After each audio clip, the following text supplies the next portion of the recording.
learn with us on Bass University Live.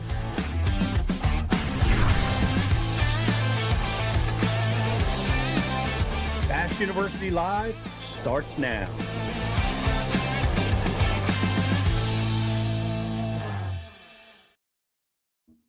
Welcome to Bass University. Man, Rich, I'm really psyched about today's guest. We've got one of the all-time greats, biggest influences of the sport in Shaw Grigsby visiting us today. Yeah, it's always great to talk with what would be considered the legends of the sport. I mean, heck yeah, Paul paved the way for a lot of anglers. And I mean, he was greatly successful in the sport of bass fishing for a really, really long time. So it's always fun to uncover and really learn from one of the best. Well, we're going to, and we're going to dive in a little bit of Florida fishing, which is going to be cool. We're going to talk about some other things too, but Florida fishing in the fall is really interesting to me and Rich in particular, because man, we had so many tournaments happen there in the spring, January through, March, really. Rarely do we see events happening in the fall, the major events, but we've got a big one coming up down on Okeechobee. So we're going to dive into some, what happens because I know Florida bass never bite for me in the spring. So maybe they would bite for me in the fall. Maybe Shaw can, get me excited about that, Yeah. It's definitely its own world down there. So it'll be fun to cover how it unfolds. Yeah, let's go check that out. It's also a great time to visit that part of the country as we dive into winter and you're looking for that escape. Florida's definitely got it. Yeah. Man, I know a lot of you guys have commented. Have seen the new Thump Gel, the daytime shine and the nighttime glow. Some really innovative products that are available. They're available at a lot of places, but the TikTok shop is really the easiest place to get them. Justin will put the links up where we need to for you guys to be able to get that stuff. Jake and I are using it a lot. We were down on the Chesapeake. We haven't been there for a month or more, so we got to spend some time down there, and we ran into some tough September conditions. Rich, I hope things start getting better. When were you guys out? We were out Sunday. Okay, gotcha. Yeah, it's definitely tough. It's September, very much so. I was out on Saturday, and same deal. It was all in all a grind throughout the entire day.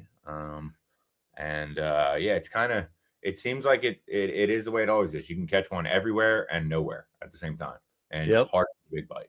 So. Yep. Well, we had a good time fishing down there. Of course, it's just fun to be out, even though the conditions are a little bit challenging.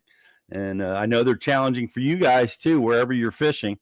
It's a bit of a grind in September, but I like it, man. It's like topwater, junk fishing. You got a jig in your hand, you got a minnow in your hand, you got a topwater, you got everything, and it's really a fun time to, check your versatility. Mm-hmm. I was, I'm getting addicted. I'm watching on Roku.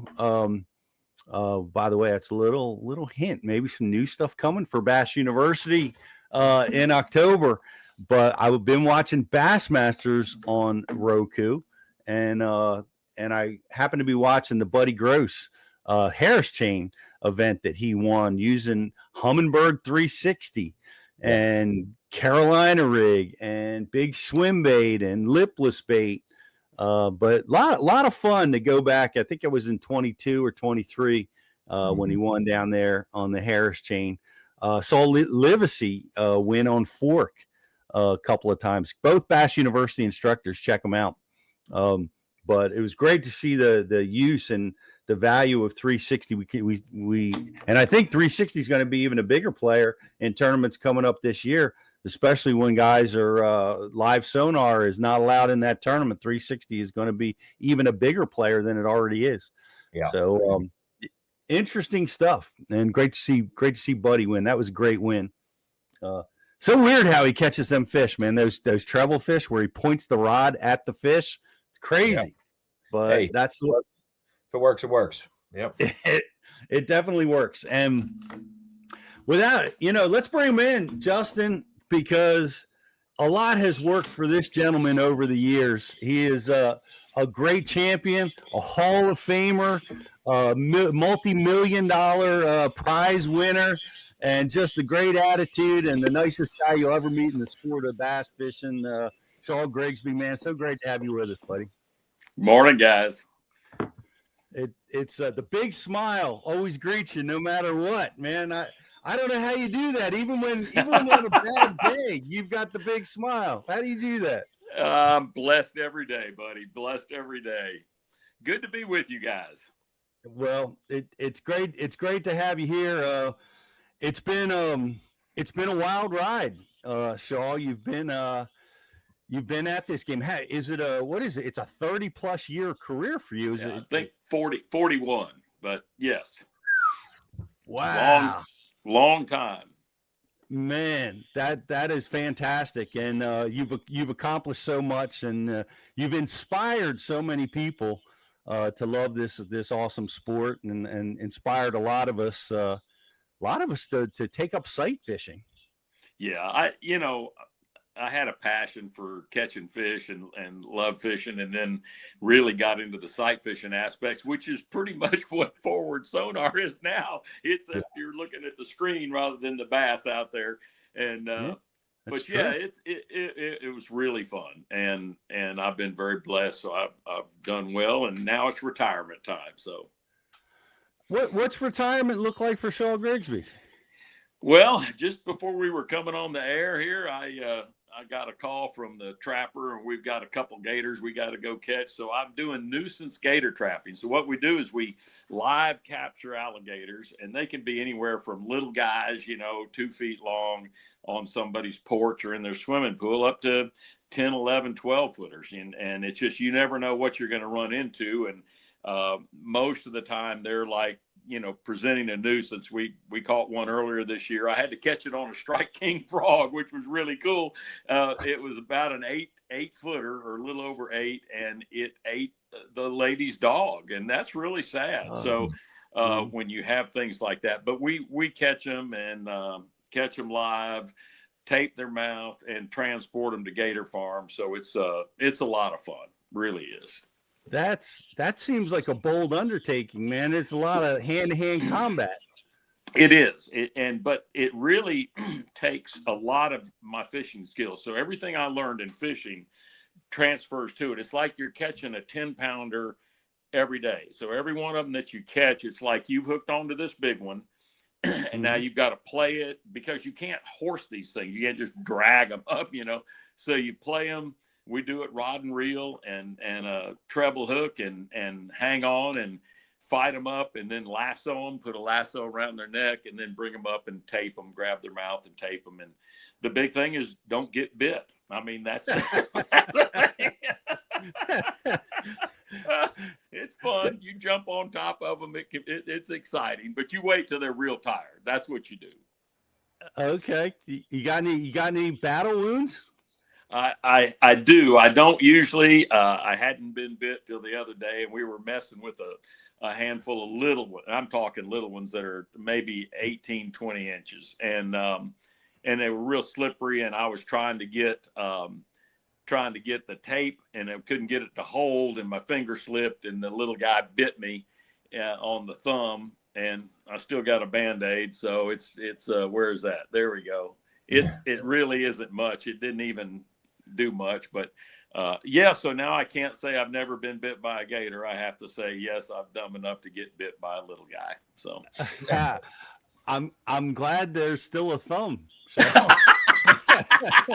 Well, like I said, we don't mess around. We do, we do these dangerous things very carefully, and we make sure we don't have issues.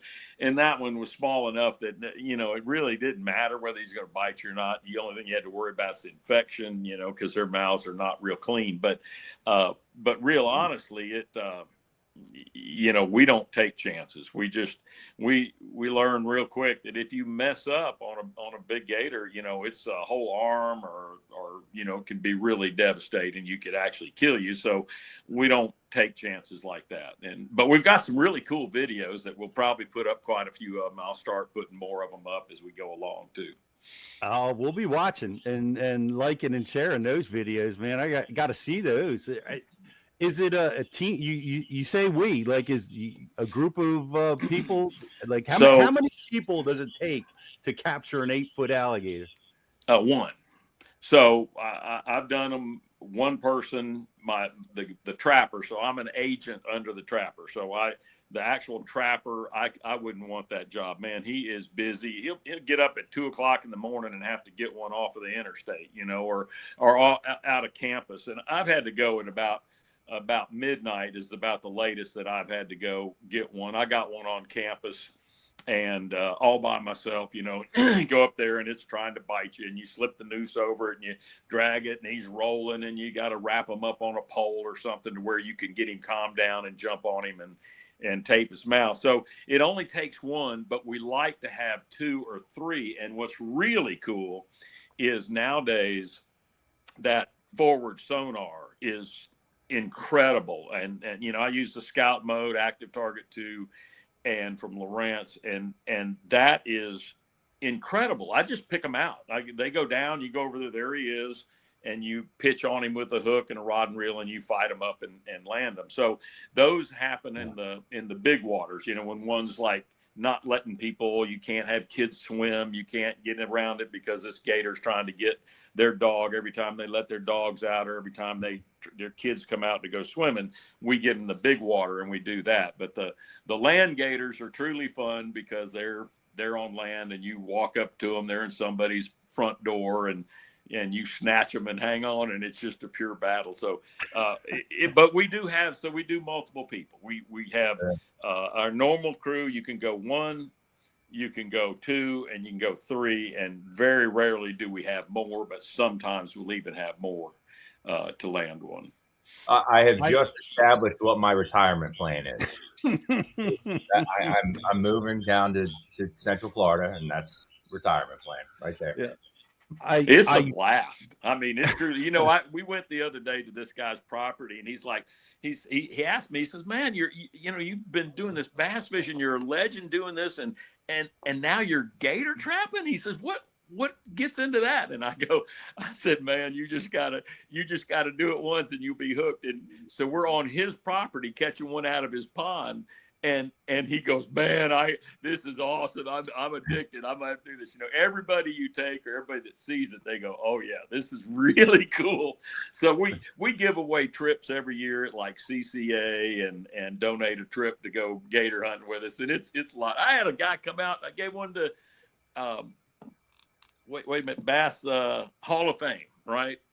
And the guy came out from Arkansas, really great guy. We had fun. And the actual gator hunting. So there's 2 things. There's gator hunting, when we draw tags like you would for an elk or something like that. You draw tags and you harvest him to eat.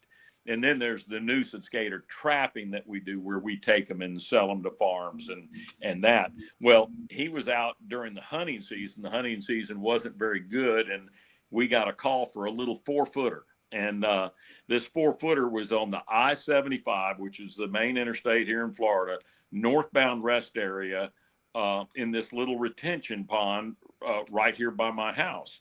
And so it's a little 4-footer. And I just asked him, his name's Clayton Reno, really great guy. And I said, "Clayton, you want to go catch this little one?" He goes, "Yeah." We jump in the truck. We got to drive down south on I-75 and back north to right where I was, because, you gotta go down the interstate. You just can't cut across. So anyway, we get to the rest area, and I'm looking, and it's a green covered moss filled junk deal, and I can't see anything. And I'm like, there's no gator in here. And I get my binoculars and I start looking really closely at everything. And I see 2 eyes. So I got 2 eyes, and then I get a nose, and that nose, let me move this over, nose is a ways. And I went, "Oh my goodness, this isn't a 4-footer. And so Clayton hooks him up. he fights him up, with rod and reel. They're dragging, they hook him up, and then we put a second line. My grandson put a second line, so now they got him and they're tussling with him. And then I say, well, we get Ron finally gets there, the trapper, and we get the big throw hook. That's the big one you see on swamp people when they throw a hook on a cord. And so it's a giant treble. Right now we just got him rod and reel with this small little 3/0 trocar treble. So anyway, we fight him. Well, anyway, once we get the big throw hook, I said, Clayton, let me have your rod. You take the throw hook and you get to throw it on him. So he throws it on him. He hooks him, and it's like dragging him around, and he's sloshing. He's like holding on, and this gator's rocking and rolling. And we finally drag him up. He's 10 foot 1 inch. Holy He's a smokes. giant. And I'm like, that was fun. Man. What is a 10-foot gator? Is that like 500 pounds? How big is that animal? They can be. They can. We've had some 500 pounders. Most of them would be that 3. It depends on their. So some of them are long and skinny. Like the first 10-footer I got was a long and skinny 10-footer, and then we've had 10-footers that we can't get in the boat because they weigh 480 to 500 pounds. We can't literally. We have to strap them to the side of the boat. So. It just depends. You never can tell. But yeah, that one was probably in the 350 range to 400 pound range. We were able to drag him and then pick him up. Two guys, or maybe 3, picked him up to throw him in the trailer. So yeah, a lot of fun. So yeah, you'd love it. I mean, you truly would, because it's fishing, but you're fishing for something really big. Yeah, you're fishing for dinosaurs. Yeah. Yeah. Yeah. Well, I think there's another first. Said no one ever. I'm going to retire and start gator trapping. I think I think you may be the first, Sean. This sounds like a young man's game, but that's awesome. It is, and it keeps me young. So and Pete, this, man. When you do this for a living and then you start to wind down, you don't want to stop and go sit on a couch and die in a year, because that's what happens. If you don't stay active physically, mentally, everything else, then you just kind of fade away, and you're not going to survive long. And that worried me about, because I'm not a very good self-motivator. So I'm not one that goes, hey, man, I got to go mow the yard. I'm going to get up early and go do that, I got to have somebody say, hey, go mow the yard, and that motivates me. My wife motivates me anyway.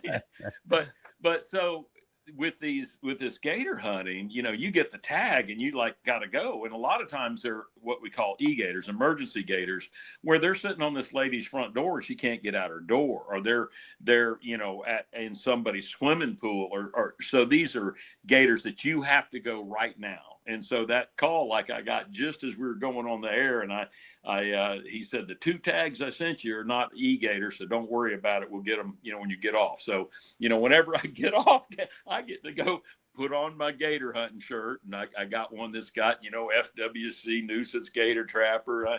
I get to put on some grungy pants because I'm going to jump on a mud line gator, and we're going to go capture a couple gators this afternoon. Oh man! Well, you got to send it. You got to send us an image of the capture when you get that done. We'll post that. We'll marry that to this show when it all gets released. That's amazing. I was down at Okeechobee. I wanted to take my son. He's 16 years old, and his bucket list. One of his bucket list places was Okeechobee. So for spring break this year, we went to Okeechobee. And the water's down real low. Gators everywhere. And I don't know, you probably remember your first time, but we're looking at these gators, and like you said, the distance between the eye and the nose kind of lets you know how big that animal is. And I told him, I'm like, you can throw a frog over there and he'll probably bite it, And he looked at me with eyes as big as what? We can catch him? And I'm like, you could try. And it was amazing to watch his face light up when he threw that frog over there and twitched it a few times, and the gator comes a running and just storms that frog, And that was a ball. We had and so many gators down there at Okeechobee right now. Yeah, we we had fun hunting there earlier this year when the season opened. A really good friend of mine had drawn first week tags down there, and he got an 11.6 and an 11.2 or 11.1 anyway, but 2 11-footers. And those are really big gators. So had a blast, and the water's low, and that makes them where they're out in the lake and you can really see them. They push water a lot, and you can go up to them and cast on them, and that's really good.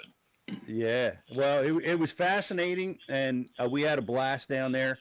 But Rich and I were talking, and which is one of the reasons that you're on. We wanted to celebrate your amazing career, but we also, the tournaments never go to Florida in the fall, and we've got one coming up, and we thought, man, let's talk about what happens to these lakes, and we know what goes on in like January. We see I've fished a lot of January and February tournaments. But what goes on in the fall? Rich and I were talking about it. Rich, and you had a lot of questions. Yeah, being in such a tropical climate down there, Shaw, how does fall fishing progress? Is there a transition? Tell us a little bit about that. Well, first off, where's the tournament at? Okeechobee? Yeah, they got an EQ. A Bassmasters has an EQ down on Okeechobee. Awesome. I think in a couple of weeks. Maybe 2 weeks. So there's such a the state's a big state, right? I mean, it goes for me to get to Okeechobee is basically 4 hours. Okay, 3.5 or so to the very north end, and over 4 to the south end. And that's driving pretty quick. So the state's a big, long state. So what I know about Okeechobee is I've found them spawning in Okeechobee in late October. Okay, it's where they're spawning. So what you're going to be looking at in Okeechobee, and then what you look at here in my area, totally different. They'll start spawning here December, late December or mid-December, depending on conditions, and then it goes on. But Okeechobee, it'll be late October, and you'll be able to catch them spawning. So when those guys get down there, and I'm assuming it's in September, it's going to be they'll still have more of your summertime, and we only have really 2 seasons. We got summer and a little bit of cool spell that we call winter, which is not really true. But so they'll really be in that mode where they should be feeding heavy. They should be getting ready to go on a bed, and so it's going to be a tremendous time for them in Okeechobee.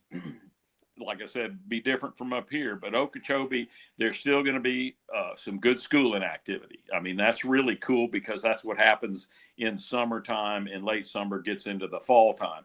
So a lot of that, caffeine shads, I'm trying to think, they call them flukes, right? The fluke, the soft plastic jerk baits. There we go. I'm trying to get my brain to work around this. So those topwater baits, of course, the bladed jigs, man. I mean, I can't tell you that I really can't go fishing anymore without a bladed jig. I mean, that's just the way it is. You got to have it. And it's a good moving bait. If they're active, you can catch a lot of fish quick, and you can catch some big ones. And then, if they're inactive, that's when you're going to start throwing the soft plastic jerk baits, let them settle down, slow, the ochos, cincos, that type of deal. And plastic worms in Okeechobee like all the time, because it's so weedy and all that. Flipping will definitely play a part. I mean, flipping will play a part. Now, the last time Bassmaster was down there, they killed them on swim baits up in the ditches. And because, in the canal, the what we call Rim Canal, but Kissimmee River, but and that bite could still go. You have such low water, it forces them into those ditches. So the lake itself is pretty shallow. So you would look for that situation to happen again. Well, and I think it's still low. Yes. It's very low. I was there, 2 weeks ago or whatever. Okay. Yeah. So that rim ditch could be a factor. Very much so. So can you target spawners like in a tournament situation? this time of year? Is it that?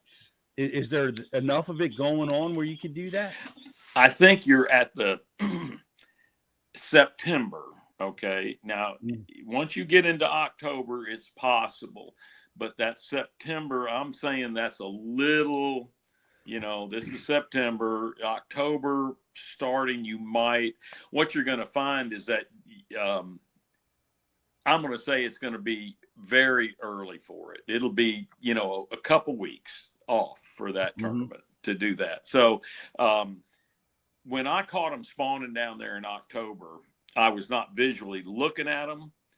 They're there in November, just for the sake of saying.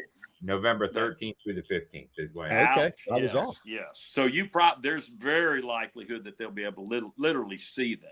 Okay, so they can sight fish them. When I was there, I was pitching reeds, and you had to be at the base of that reed head, exactly where they build the beds. If you've seen them down there when they spawn, you'll have a reed, and they'll build a bed right on the base of it, around the edges, and you had to be in that to get them to bite.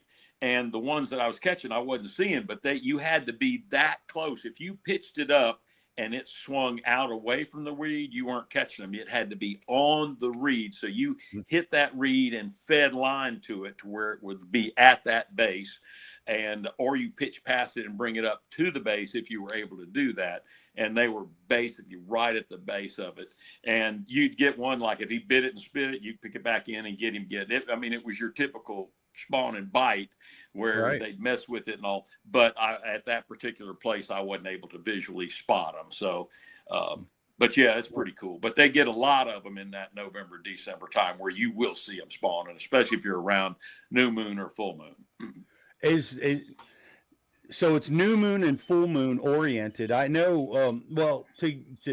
I know you were I know you were in this tournament, the one where Rojas set the record.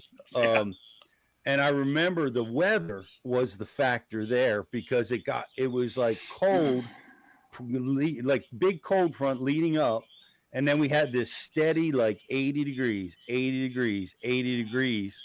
and every single fish on Lake Toho decided to make a bed and start spawning.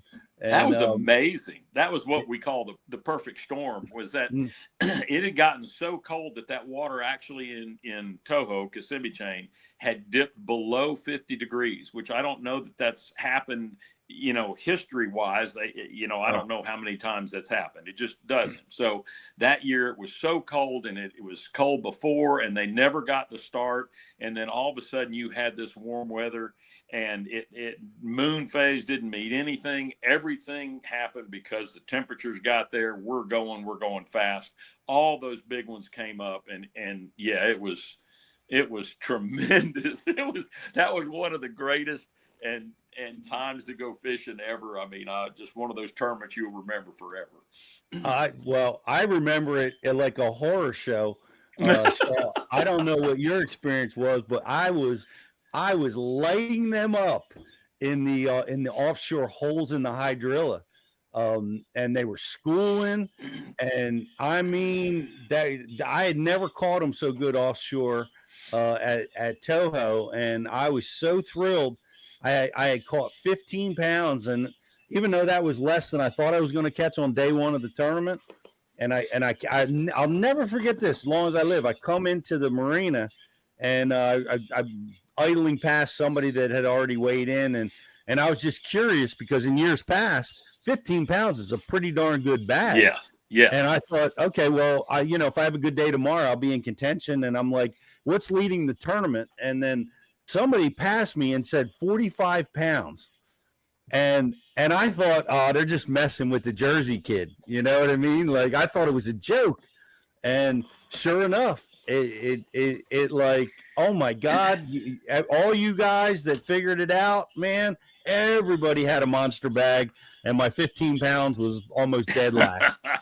So that tournament, the first day, and it was like a year before I'd won a tournament, BASS there. I caught 32 pounds on the first day of a BASS there, and Russ Bringer was second with 19. So when you were talking 15, that was a good bag.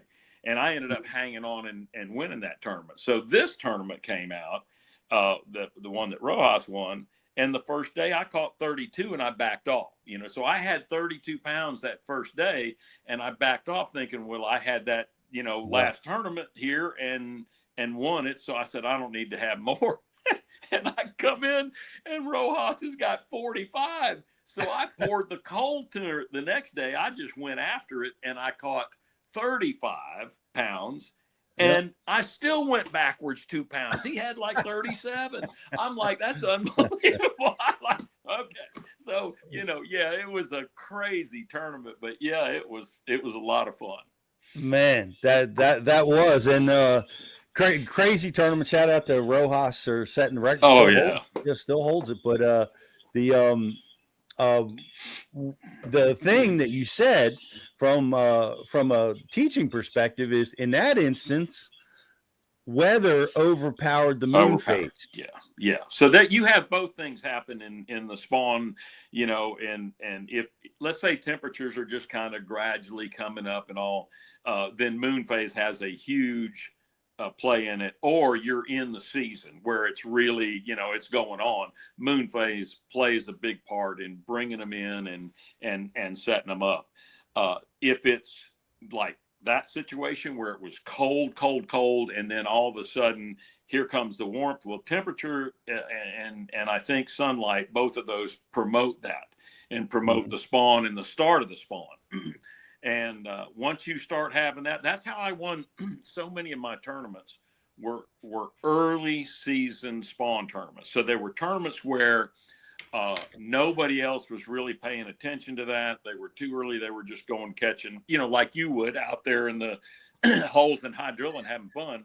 And I would go in sight fishing and find a warm pocket and that warmed up earlier, or the earliest warming water, and they would be in there spawning. And that's how I won quite a few of the tournaments that I won in bass. So warm water first, moon phase after it really gets going, but it does promote it heavily. New moon and full moon. Now Both. the full moon is like I've used that to my advantage, but you find an equal driver is the new moon. Yes. Yeah. In fact, I've I remember, and I think this was just before. I was thinking it was just before I got married, but it might have been right when after I'd gotten married. I was fishing on Harris Chain, practicing for a tournament, and it was a new moon, and they had flooded in, and it was incredible. I couldn't see the bass.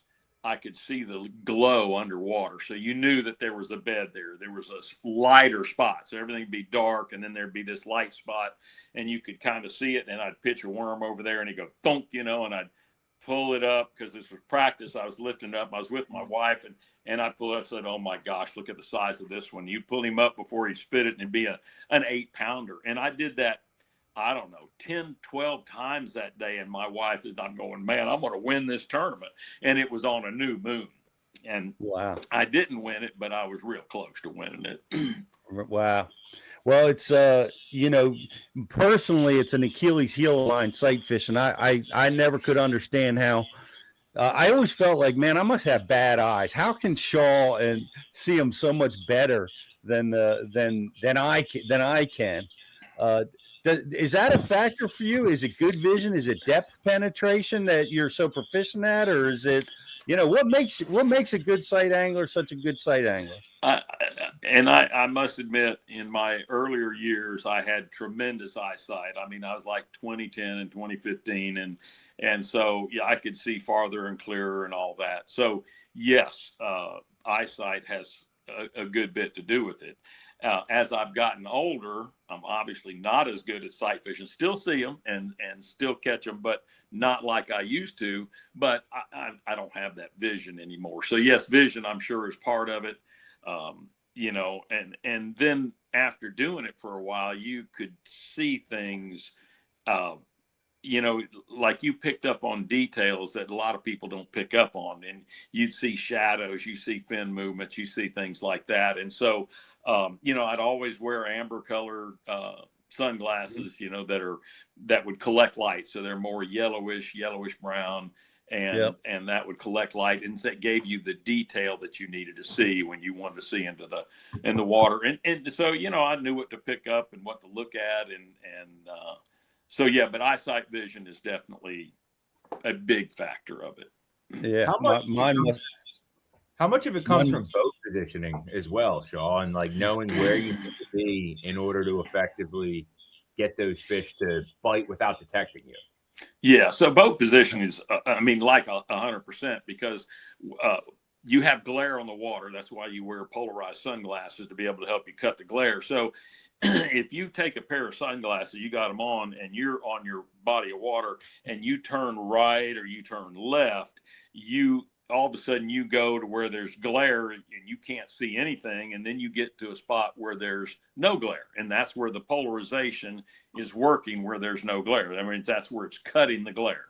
So in other words, if you take them off, it's glare everywhere. You put them on, there'll be glare here and there, and not these other two areas. So, and I think it's called Bernoulli's principle or something, but what a guy explained it to me. If you take your hand with your thumb out, so I'll hold it here, you point this at the sun, where your thumb points 90 degrees left or right of the sun is where you can see with polarized sunglasses. So what I would do is position the sun generally behind me, and then ride to where I could see off to my right or off to my left. I would see where I could see, from shallow out to, I position my boat in the water where you can't see, if it's 5 foot or 7 foot or 3 foot or whatever. Of course, you go to New York and it's like 25 feet and you still see them down there.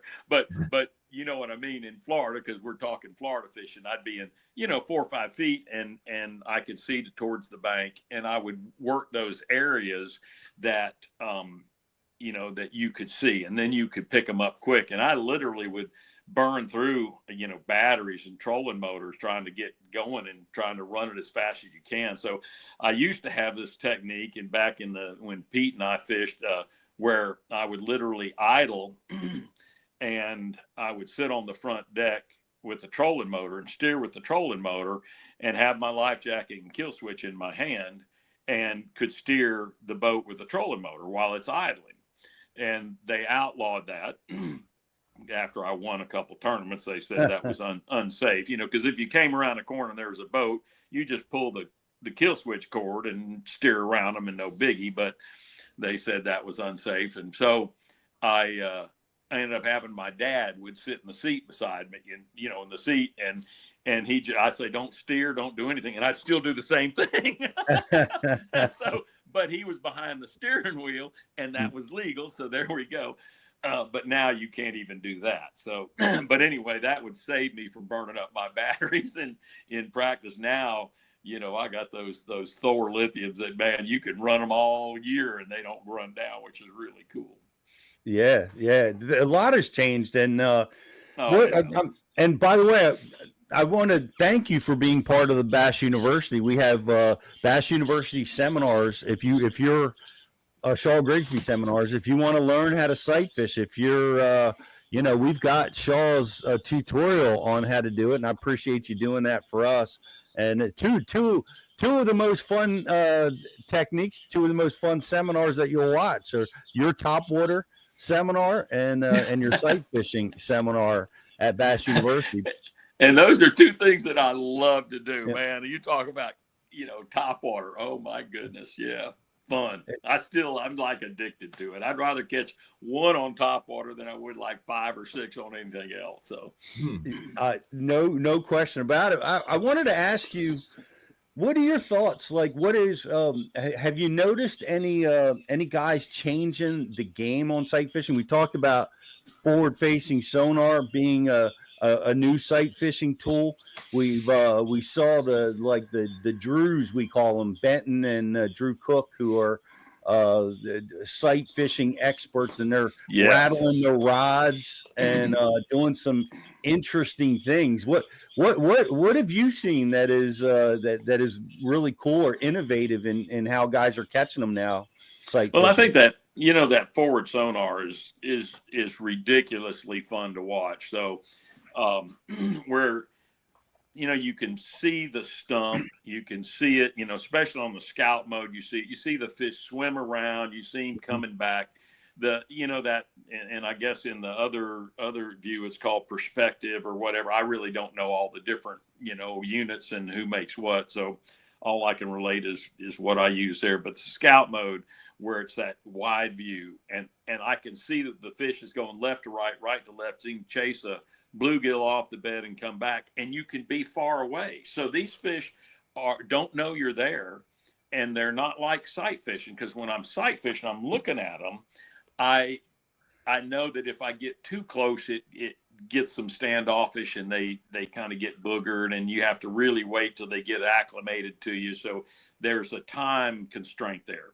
If you spot them on the forward sonar and you're 50 feet, 60 feet, they got no clue you're there.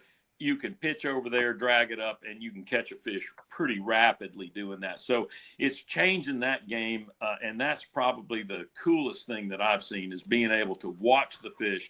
You can also see sizes. You can judge the size, like, oh, this is a big one, and I'm just like, I think it's, and I know there's all this controversy, especially with bait companies, that all you're selling is minnows nowadays, but that forward sonar truly is one of the most amazing technologies we've ever seen in fishing. And I absolutely adore it. I think it's neat as can be. Can you catch every fish? No. Does it?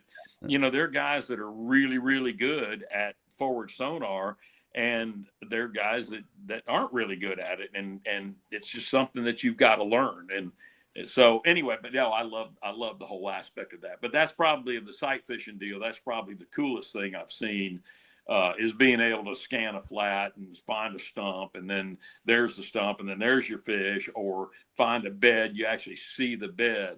The other day I was out there, and I'm fishing on my local lake, Orange Lake here, and I'm just going fishing, and I haven't been in this area, so I'm just reconning, looking and checking it out, and all of a sudden I notice all these little beds, and I'm pretty positive it was a bluegill bed. And I'm just like, whoa, look at here. And I fire it in there, and I catch like 7 in a row. I mean, it's like, yes, this is cool. So, but not bluegill, bass. They were on the, around the bed. So anyway, it's, that whole technology of the forward sonar, live sonar, it's expanded our horizons. We learn now what the fish are really doing when we thought we knew it, but we didn't know anything back in our day. So true. Oh, it's amazing. Yeah. I'm enjoying learning it too. Of course, I've got a youngster that's learning it, and we're learning, we've spent the last couple of years learning it together, and I agree, man. It's fascinating, and it is opened the curtain, right? Well, we thought they would do this, but they kind of do that, but not, now we know exactly what they do. We know exactly where the bait fish is, which is super cool. It's really cool to see somebody that's retiring, because a lot of times it seems like the older generation is anti that technology. It's really refreshing to hear how much you like it. Yeah, but and there's a difference, Pete, in old school and new school. Old school, we didn't mind getting our butts kicked by Rick Clunn, and we didn't mind getting our butts kicked by these guys, because we would learn from them. I remember, getting drawn with Gary Klein the first time, and just like, oh my gosh. And so I get in a boat with him. I'm in awe, here he's had no other job than bass fishing right out of high school. And then to watch him work and to learn, because we got to be paired with each other, back in the old days. And that knowledge was invaluable to, me becoming a better angler, and getting paired with Clunn and just, all these guys that I've fished with over the years really helped you be better. And nowadays there's people just aren't that way. They just want to win. They don't care. They don't want the growth and the knowledge, and so it's a different, and I kind of got off on a tangent, but but it's just different people now. You know, they really are. It's different nowadays. People don't like forward sonar. The old guys don't. And that's because it's keeping them, you know, there's all these young kids beating their butts. Well, and I've said this when Alabama rig came out.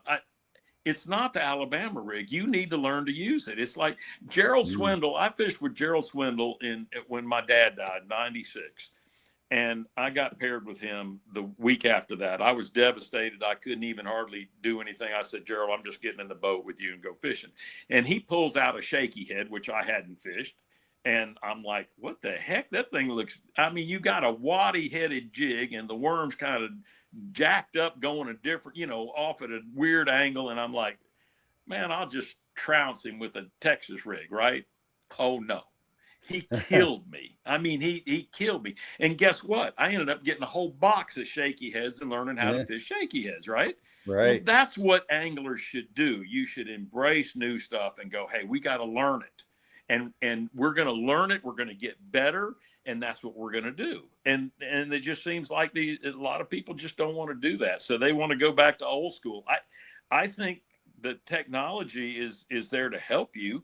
And if you can learn just like anybody else to compete with that, you may not want to, but there are tournaments where forward-facing sonar does not help them. I mean, there's tournaments that you go in where, no, you're going to get them old school. And then there's tournaments that you go to where you better be doing forward-facing or you're going to be left behind. And so, yeah, I just think it's something that you should learn to go. You should learn to do. And same thing with the Alabama rig. It wasn't the Alabama rig. It was that you just didn't want to get beat that time of year. And they complained and whined and got it banned. And I'm just like, you know, I've always been pro innovation. That's me. Yeah. Well, and we're pro learning and innovation and learning hand in hand. I mean, that's what you guys do. I mean, it's vast university. You're teaching people to be better anglers. And it has helped us learn so much. It's helped anglers learn so much. So, you know, I'm a strong proponent, and I don't know, I like watching it on TV too. So I'm one, you know, I'm fascinated with the whole process, but it's interesting how they, you know, it has definitely impacted the spawn and how guys are catching them during the spawn. So that is definitely you know, changed the game a little bit. I want to kind of switch gears a little bit.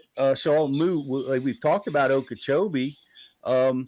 What's happening in the fall as we move up the state? What are we going to see on Harris Chain, like, and Toho as we get into September and deeper into the fall? Yeah. So as you get deeper in the fall, those fish really get to feeding. You catch a lot of jerkbait fish. And like I said, schooling activity is going to be really going.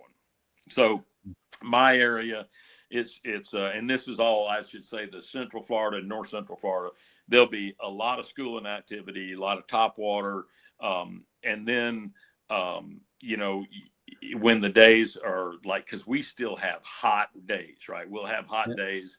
And when the days get hot and things slow down and they're not feeding, then you're getting into the heavy stuff. You're going to flip those hydrilla mounds. You're going to flip if you can find vegetation. So Florida has zero tolerance for hyacinths and cabbage. So that floating vegetation, they pretty much wipe it out. They won't let it grow because it sheds so much so fast, and so they just kill that. So if you can find hyacinths, it's like golden. But what we do have is things like smartweed. We have which a lot of people call it gator grass.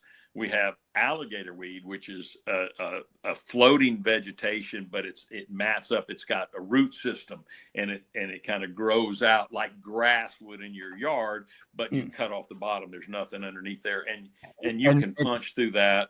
And that is responsible for the most fish losses in the history of Florida vegetation. Is that alligator grass. Oh my Well, it's God, actually it's impossible to get a fish up and out of there. so that's the smart weed. Okay, that the actual name for that. That's the one with the big heavy roots, and they get in there, and you can't get them back. I mean, you got to literally dig in and rip. You need a machete to get through some of that stuff. But that actually is called smartweed, and Okay, so okay. the actually alligator weed is pretty simple. It's got a thin root system. It's got these long green leaves that are, I mean, they're not long. They're maybe 2 to 3 inches long. Whereas, and they'll grow out. Where that you're talking about those big long, massive weed deals. So people call it gator grass because it's so tough. It's so tough to go through. Okay.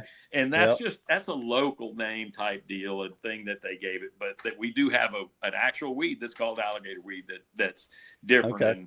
And then you've got those little dollar bonnets that grow up in the little mats too. And so there's a lot of vegetation we can flip. But so you're going to flip when it gets hot and you get that, you're going to flip and you can still catch some really good fish under the mats.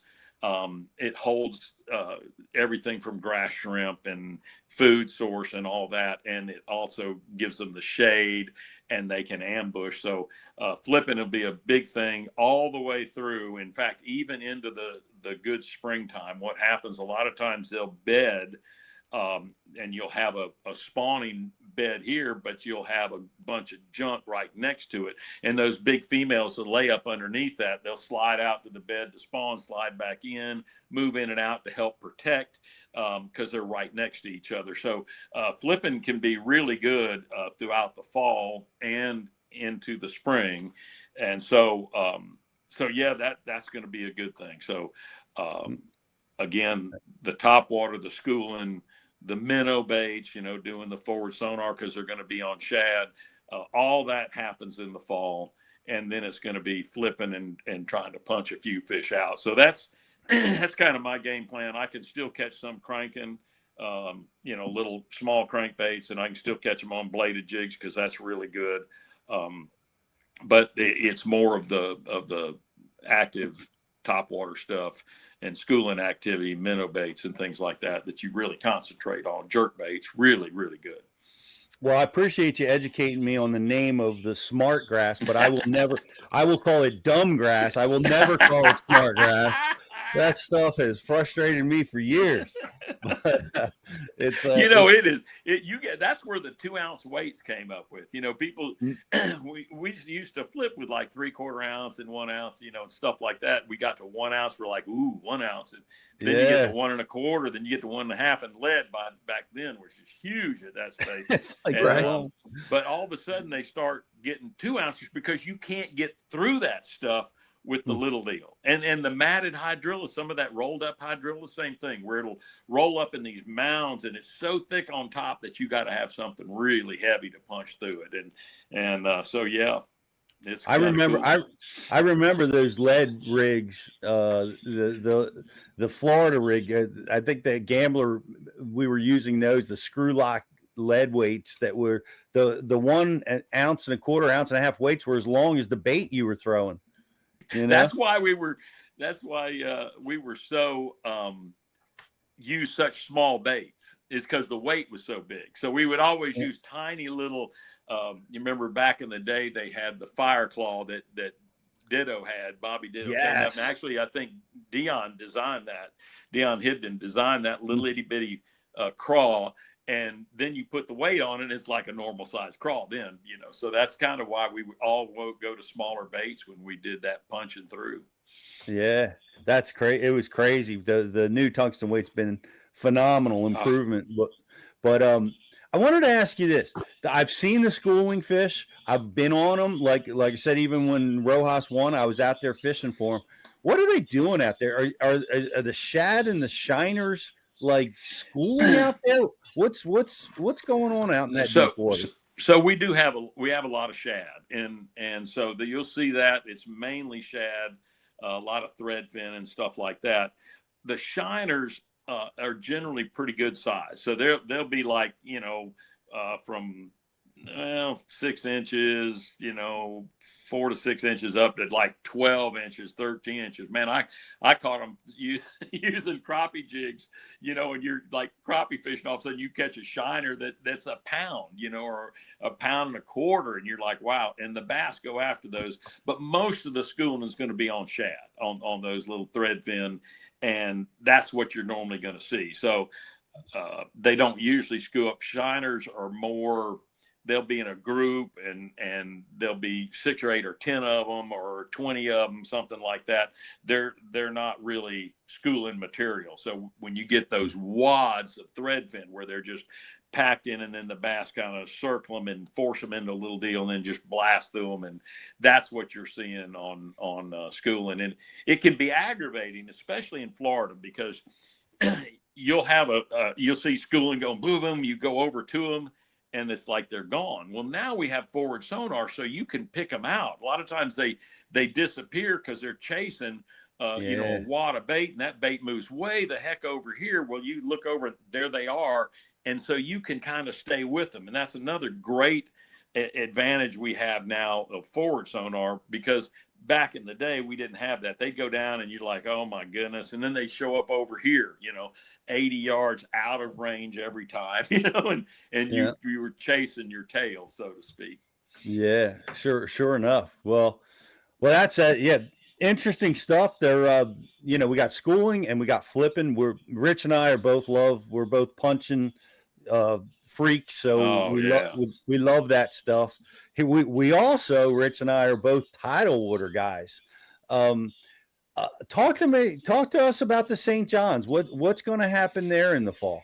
It's right now they're on those shell bars heavy, and it's crazy. It's fun. I talked to Scroggins, and he lives there, and he just catches them. Right now he's catching like specks. We call them specks, crappie. He's catching crappie by the boot koodles. He puts out a bunch of brush piles, and he'll go out in a couple of hours. He'll have 50, and load the boat, and then come back in and fillet them. And but the river itself is really healthy, really strong, and it's all these little schooling holes, and they're you can tell because you'll see them on your structure scan, your side scan, where you can see the little dimples of the shells, and they get on those heavy, and that's pretty much what you do. But then the tide influences, like it'll flow one way and they'll set up here, and then it flows the other way, and they're not here, they're over there.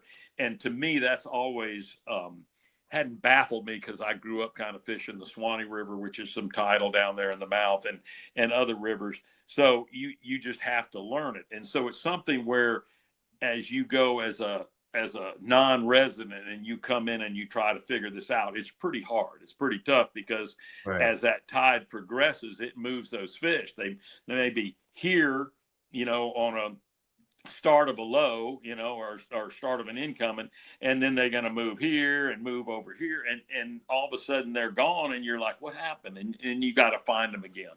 So that knowledge is more of a local, like, they know where they move and how they move because they fished it for a long period of time. I generally follow tides, so in low, I generally think they're out, they're sucked into these ditches and stuff like that, and the water goes out, it takes them away from the bank cover or away from that shallow stuff.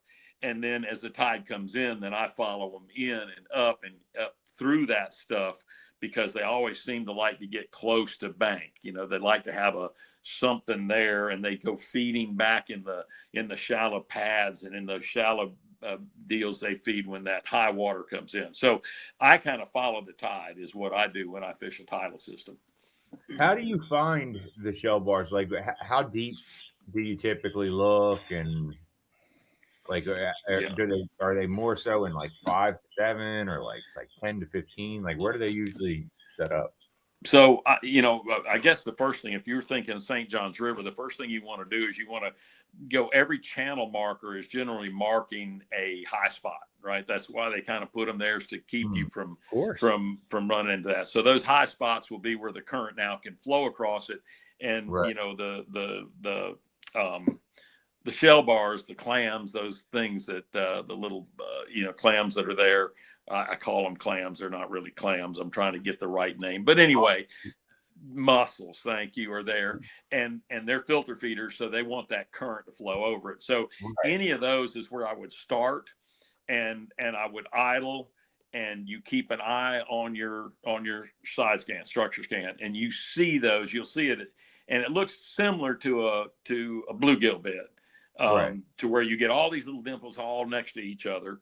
And then that's a shell bar.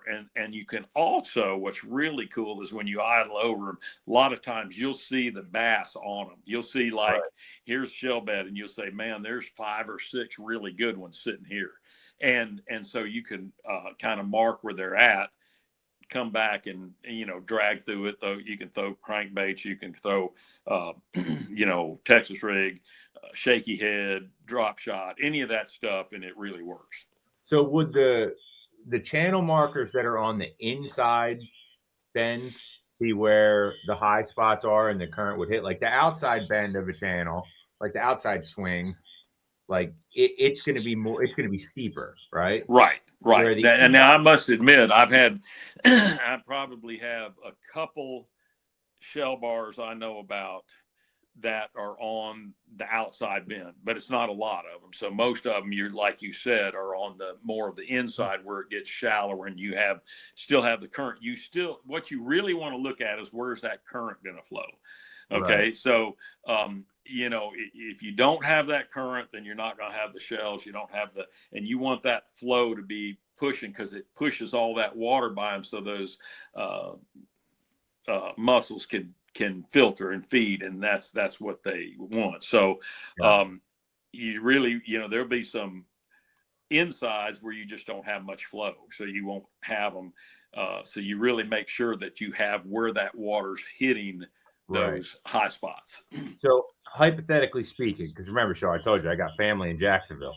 If I was to drop the boat in at Palatka and scan every marker buoy going towards Rodman, I may intersect some shell bars if that was a strategy. You would intersect. I will say right now, you'll intersect a bunch. So I know a bunch of them sitting on those marker buoys on the way down. Yes. Now, our shell bar, like our shell bars, like being set how they are, like it's essentially like it's live bottom. It starts from the bottom up.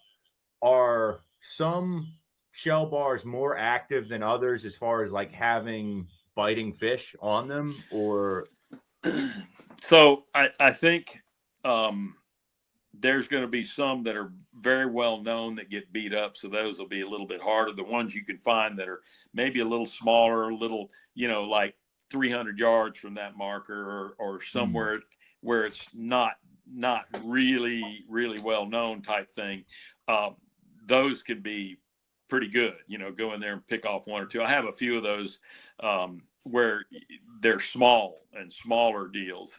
Right. And those are real special. Those things you have to, it's just like if I go to Kentucky Lake and I'm looking for a good ledge to fish back in the day, and it's still pretty good now that they're managing the carp issue there. But you would idle and idle and idle and idle and idle, and in a day you might find 1 or 2, right? And so that's about the same thing. You're really spending a lot of time looking, but if you find that, those ones that are just a little off, those are the ones that are going to be precious. You pull up, you catch 1 or 2, get out of there, go to another one, catch 1 or 2, and rotate through them. Awesome. Can you throw a few waypoints our way, Shaw, so Rich can enjoy his family time down there? The cool thing is, and what I've always appreciated is when bass comes to the St. John's, they almost always do it in the spring, where you can do everything. I mean, you can catch them offshore, you can catch them inshore, you can catch them, pitching the trees and I mean, it's just, to me, they've always come there at the right time. Yeah, I love the St. John's. I've been fortunate enough to fish it a few years. I loved locking through into Rodman. Was always a special treat when I got a chance to go up into Rodman and fish. But But I want one more Florida lake. I want to ask you about because it's right on the tip. It's like just barely touches Florida, but it's a Florida lake. It's on the northern Florida, Lake Seminole. Great fishery, amazing lake. Take us through the fall patterns on Lake Seminole. Yeah, Lake Seminole. Wow. I mean, it is a great lake. I've won, I think I've won one or two there on Seminole, but it's tremendous and it's fun, and it is your classic reservoir. So it's a lot of stumps and trees, and as it's gotten older, the trees that were standing are gone now. So you look out and you see water, but there's stumps everywhere. So absolutely stay in the channels. There's places where you can learn to run out of the channel, but you really want a local to show you that, or follow other boats, and don't get outside of their prop wash, stay in the same thing that they do. But yeah, it's a tremendous lake because you have all these deep drops, deep ledges. You have all the channels, the backwater. You have everything that's textbook reservoir, and it says it's Florida, but it's really that Georgia, Alabama, and we have a little piece of it in Florida. But it's a tremendous body of water with great fishing. In the fall, again, you're going to have a good bit of topwater fishing. Now, I have not been there recently, so it's a little disappointing that I can't give you actual updates or anything. In the past, we would have a lot of vegetation, and so you could flip, the hydrilla, and you could throw topwater around the hydrilla, and you could throw bladed jigs around the hydrilla. I don't know what's there right now. So if it still has the grass in it, because you'll have a time where you have floods come through and it just wipes it out, and it takes it a while to come back. So there'll be years I go there and there's no grass, and then I have to, find them on the stump. So if a lake has grass, generally meaning the hydrilla and that type of vegetation, the fish love being in it and around it. So if they have it, that's a lot of times where I fish. If it gets wiped out, they're used to being in it, but then they have to get back to the old standard, reliable wood sources and things like that, and lay downs. And then you're looking for, rather than standing timber, you're looking for, things that go horizontal. Anything that goes a little bit horizontal, they love getting underneath it, a lot like they do at Lake Fork. You still catch some around this, but you find this, and there's definitely going to be a 9-pounder laying under it. And so, that's kind of what we do there too. In the fall, they get on that shad, and it's just going to be shad. And so, if I was going there tomorrow, I'd be using forward sonar, and I'd probably start Spring Creek being a good one, or somewhere around the old Wingates area, that place where the Flint comes down. And those two are going to be, tremendous areas to go catch them. Love it. Wingates. I'll never forget the first time I went to Seminole, and the old Wingates Lodge was still operating. I think everything's updated now, but seeing all those pictures on the wall and all those fish mounts, that was spectacular. Yeah. So Jack Wingate, he was an amazing human being, good guy, and I loved my years knowing him and being around him, and he. That was the epicenter of tournaments back in the day. And I remember going there, one of my early tournaments, and here I'm this young kid, just starting out fishing, and here there's Roland Martin and 2 or 3 other of the big name pros, and they're all sitting around playing bluegrass with Jack Wingate and singing. And I'm like, what, dude, it's just really cool to see your heroes there, and that's where tournament fishing was, back in those, the 70s and the early 80s. It was just spectacular. Because the game really started going when Ray Scott picked it up in about 68. Really started building bass, and so in that late 70s was just it was really, you had read about these guys. These were heroes, in bass fishing. They knew how to catch them, and they did it in all kinds of diverse situations, and so yeah, that was special memories, and he was a special person. Wow, what a special memory! I've been to the lodge. I never met him, but you were there, man, in the absolute heyday. Yes, and Seminole that was right in the heart of it. What a classic fishery. yeah. But they had a tournament there. You like this, Pete? So they had a tournament there, and I forget what it was, a U.S. bass or something like that. But they had a tournament there. It was a real bad cold front, and there was one fish caught. A professional tournament. Holy smokes! I mean, it was so brutally cold and nobody could catch them. They were trying to call it off. And I mean, it was like, and I think there was one fish caught. It was crazy. Oh my gosh. Oh my. That's insane.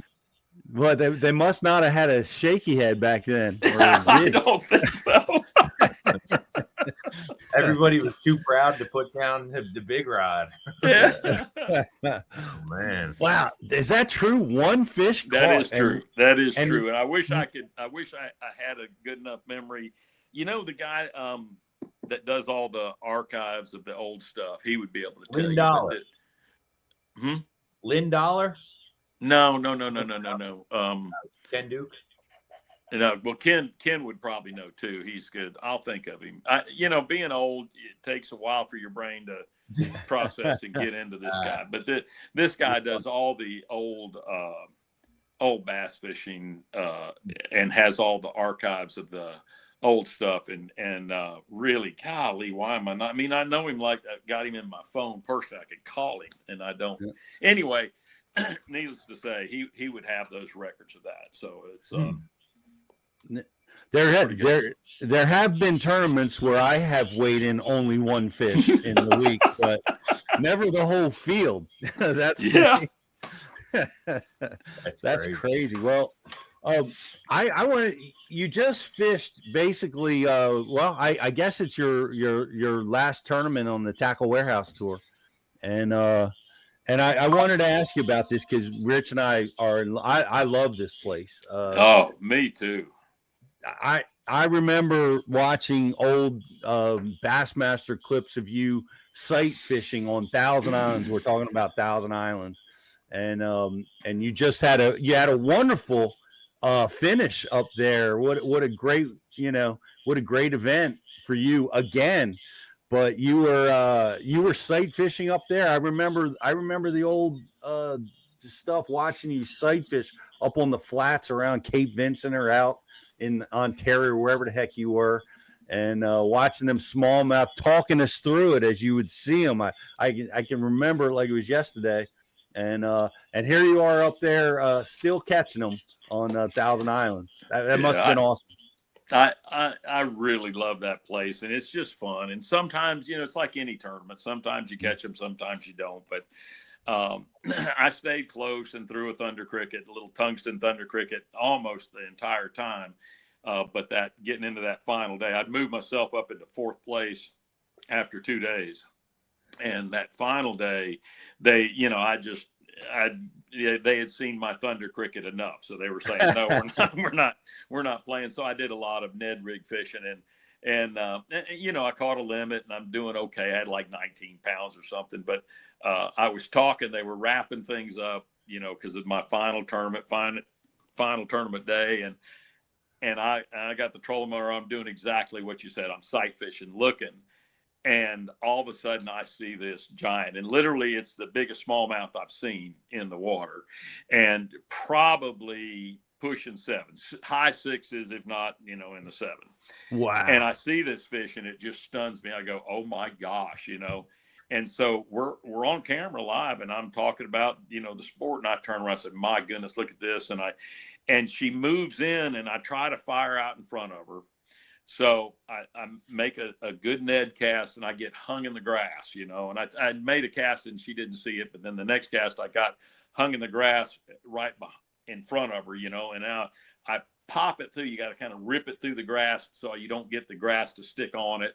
You can't pull it. You have to pop it. Well, I popped it out of it and man, she just chokes it. And I'm like, holy buckets, I got this big one, you know, and I set the hook and it's strip and drag and I immediately throw the trolling motor high, you know, that ghost, and I'm pulling her out because I want to go to deep water. I want to get her out of the grass, out of the flats. I want to get her in deep and let her go down and down and down and down and down, you know, and do battle. And doggone her, she doesn't pull off, you know, and I'm like, but that's part of fishing. That would have, you know, kept me up there in the top 5 or something like that. But it was a special place, and that was a special way to end the tournament too. Your tournament career is on a place that you truly love to fish. I plan on going back. I'll probably fish them. You know, maybe a tackle warehouse up there or a Toyota series or whatever, but I'd love to go back every year just to play and have fun. I mean, it's a gift to us as anglers to have a place like that to fish. Toyota Series schedule looks good next year, Shaw. Yeah. Potomac, you know, and Champlain Champlain in July, St. Lawrence in August. Come on. So and I looked at that and I went, oh my, I need to, you know, but I very honestly, so I go and, you know, I end up having to go fishing, I should say that, twist my arm. Anyway, I go fishing one day, and you have so many physical issues as you get old, but I have enough arthritis in my fingers and in my wrist and my hands and then shoulder issues and all the rest.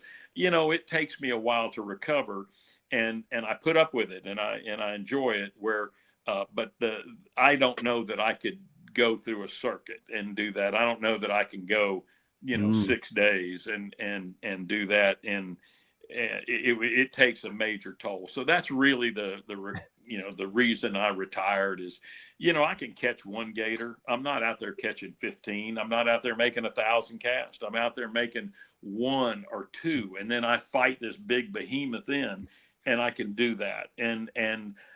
But doing it like you guys do, man, it's you know, people talk about, we had a guy, Ken Hoover, that was on tour with us for a long time that was all about, he was an athletic trainer and he did research and studies on that, and he put a heart monitor on a number of the anglers out there, including myself, and they said, you know, you burn as many calories fishing a tournament day as a marathon runner does running a marathon.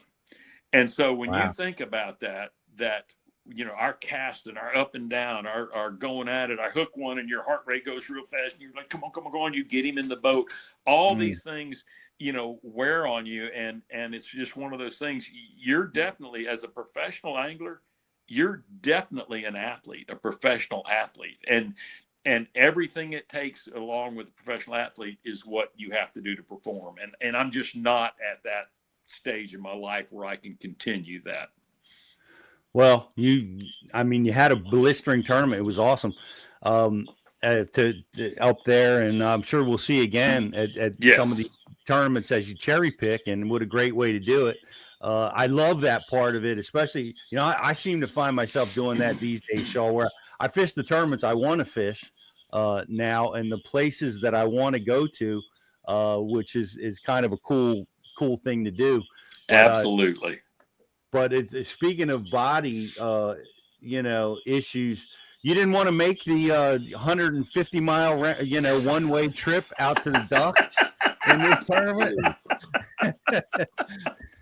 You know, I didn't want to make the 80 to the mouth where everybody else was. Much less than 20 or 30 more. But no, I stayed close, man. I literally went outside and went to this point and just started mashing them, and then, you know, right outside of takeoff and then just moved around. So I probably didn't go. I mean, the most I went was maybe 8 miles upstream, you know, towards the lake, and I probably only went a few miles downstream. So I mean, I did not go very far, and really, I only went 8 miles just to finish a limit one day. You know, I tried to stay even much closer than that, just a few miles from takeoff. So, there's plenty of little points and deals that are just really cool. I'm not making the run anymore, Pete. I'm done. Yeah. I'm going to tell you what. I'm going to the lake again. Take the keys out of my boat, throw them in the water, let me fish on the trolling motor. You know, I really wish we got back to the days where, you know, because it's Messina and you know, the other places that hold them. Back in the day, we used to go out of Clayton. So you were there. You were at the lake, at the big ones, you know, and you know, I'd go up there and have a vacation and hang out around Clayton and around, you know, Chameau Bay and Henderson Bay and all that. And just that would be the deal. If you want to have fun, go there in June and just, oh yeah. Just, what can I say?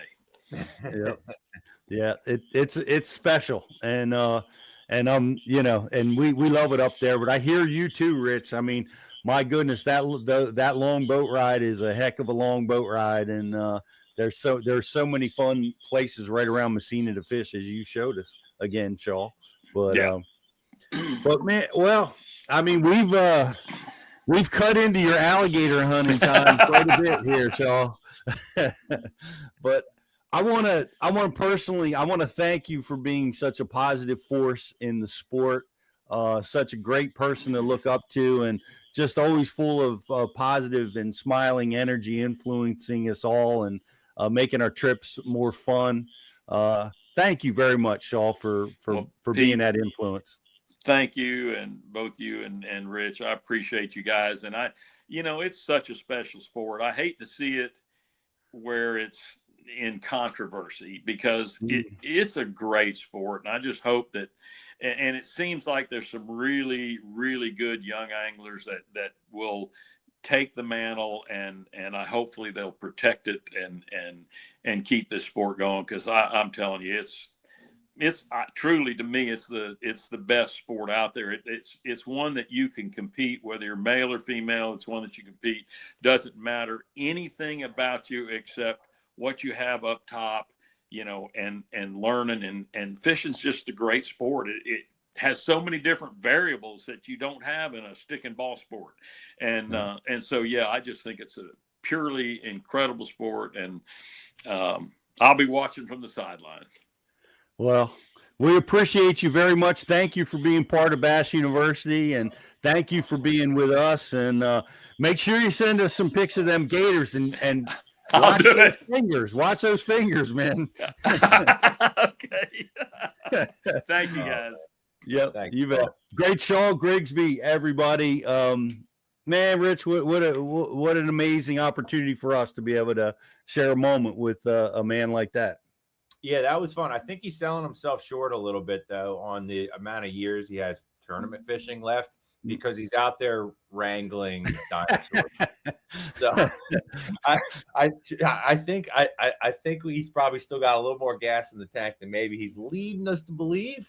But no, that's awesome. It was super fun to catch up with one of the angling icons of the sport. Yes, absolutely. And we're we appreciate him being here. Go check out Shaw Grigsby's seminars on Bass University, topwater fishing and sight fishing. If you're lacking confidence, you want to get started looking at them, you want to get great at it, start with watching Shaw Grigsby's Bass University sight fishing seminar right here on Bass University TV. We're going to take a quick commercial break, and we'll be right back after this.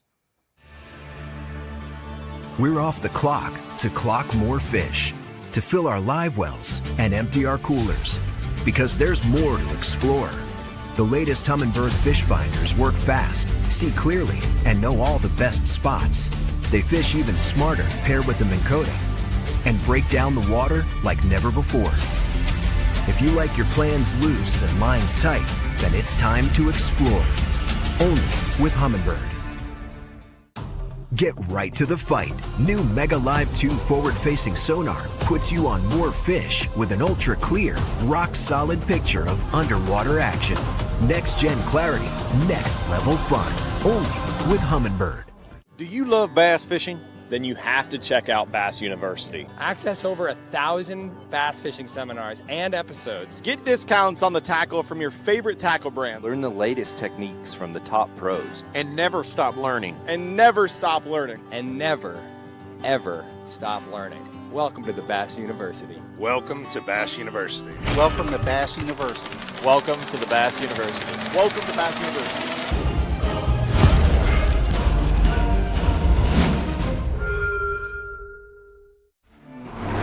A challenge. The original Element rods were really Cash's first launch, kind of at a price point level. With that, we got a lot of feedback.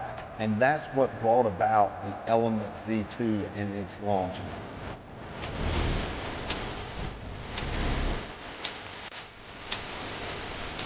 The most affordable American-made rod on the market. Mother Nature may be tough. I'm tougher. I'll take you where chaos is the cost of entry and where the fish are worth the fight. Because the bigger the question marks, the better the quest.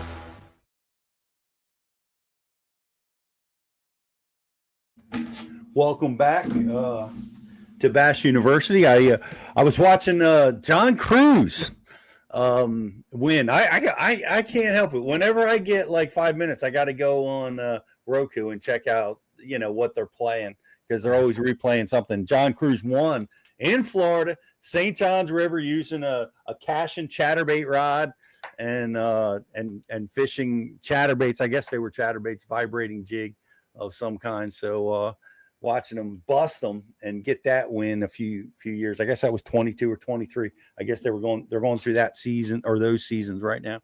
So lot of fun stuff to check out over there. Riz, man, we're going to be back in the classroom here pretty soon.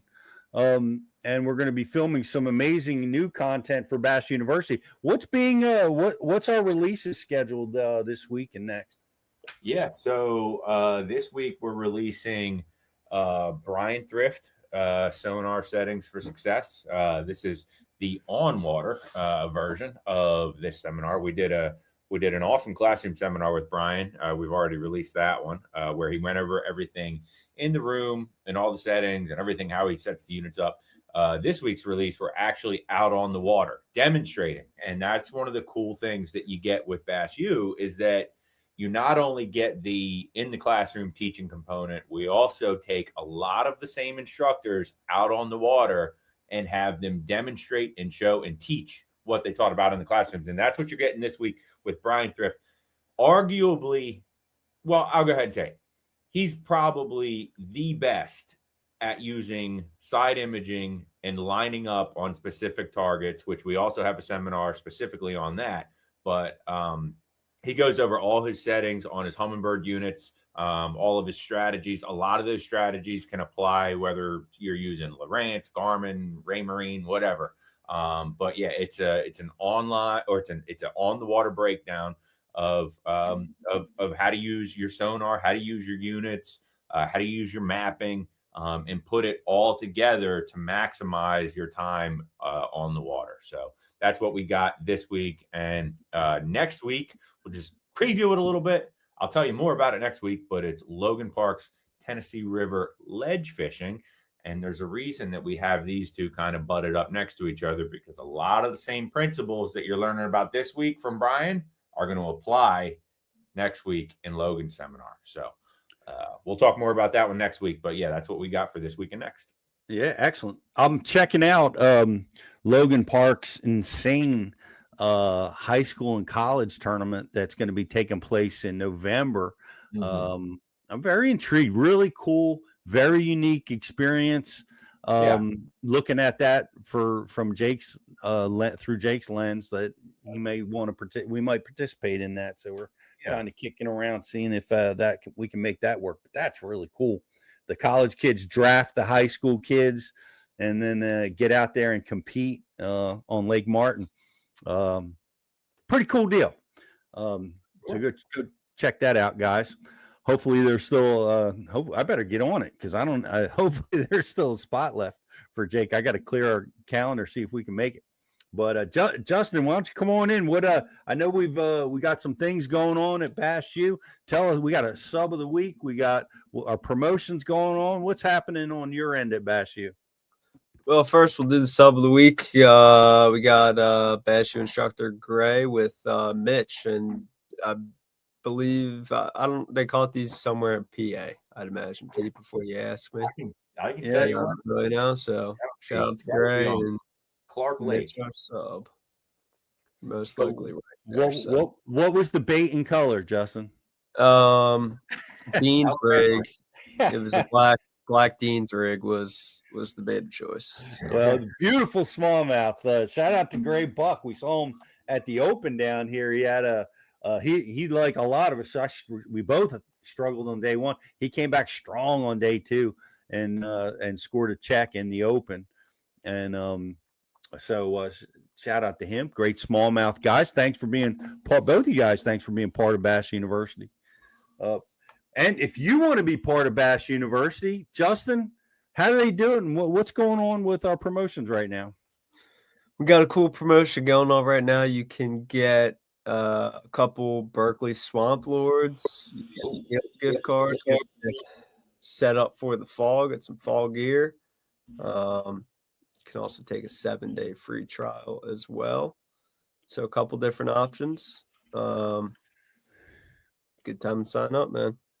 It's a really good time to sign up, guys. For longtime subscribers, we can't wait to release the news to you guys for some of the great new opportunities and features and content that's coming to Bass University.